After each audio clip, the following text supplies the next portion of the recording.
To be 2 capital G here, got some really spicy duels for you guys to check out, featuring some incredibly high ceiling pop-offs turn 1. One of them might actually get countered. You guys can probably guess which one that is, because the deck at the top, it's one of those Fairy Tail Luna Mech Knight decks with kaijus, man. I'm just waiting for one brave soul to take this to a regional and say, I'm just gonna blind second every single dual cap G. I'm gonna run those evenly matches in the main deck, and I am going to somehow make a top 8. I think it can be done with this type of deck. And then we got Rockets at the bottom because of guard dragons, and Rockets just happening to be dragons themselves. Obviously the ceiling of them has been raised significantly, so they're a deck that actually, I mean, I considered them largely a do nothing deck in the past. Now they actually can do something, especially if Crystron Needlefiber just happens to be in Savage Strike. By the time you guys see this video, we might already know what's inside of Savage Strike, and then maybe it'll give this a little more credence. But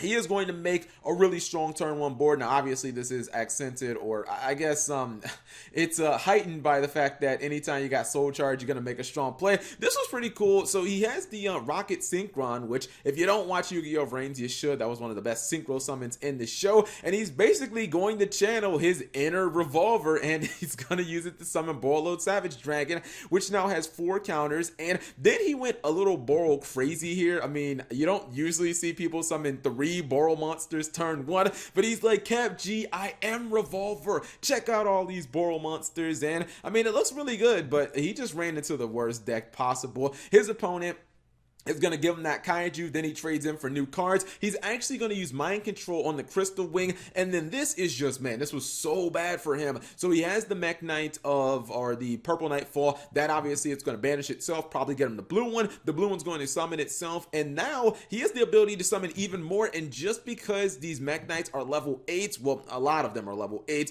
he actually is going to use his opponent's Crystal Wing Synchro Dragon. He's going to go into an Exceed. You definitely wouldn't expect that. Fairy Tail Luna is going to activate. He's trying to activate some cards as well. He does pop his opponent's back row, but it's not enough to stop him from getting everything ran over. And then to add insult to injury, he's also randomly playing Honest, which I guess does work with Fairy Tail Luna. So even the Blue Sky is able to run over one of the Borrel monsters. And now his Borrel field, that's a little bit of a tongue twister, has absolutely, well, it has nothing on it because he just popped his field spell. But you know what? Rocket still feel like they're somehow in this duel with 1,000 light points. Can he pull off the comeback? Maybe he is going to be able to get a bunch of monsters on field. He goes for Borrel Sword Dragon. He plays every Borrel monster in the book, guys.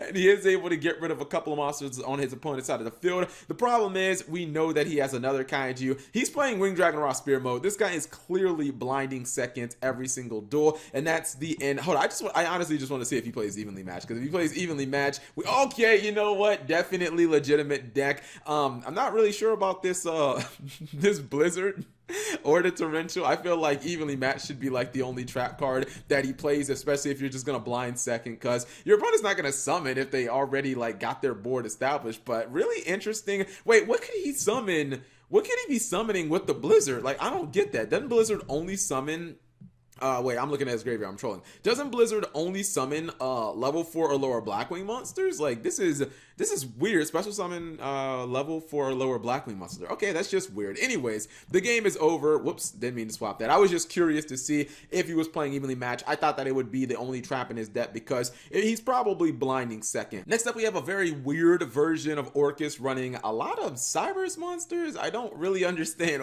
why, to be honest. I don't think that Orcus needed, but it definitely shows off some of the stronger plays of Orcus and what this archetype can do. I think that it'll be in the OCG. I think it'll pretty much be Orcus versus Salamangreats for the dominant deck of the format. Those would be your best decks. I'm not sure what the order is going to be, but Orcus just got a ton of very powerful cards. Orcus can make Gumblar Dragon turn 1, although these cards are these plays are powered from Summon Sorceress. Anytime you make Gumblar Dragon from Summon Sorceress, I automatically disqualify it because this is no longer legal in the OCG.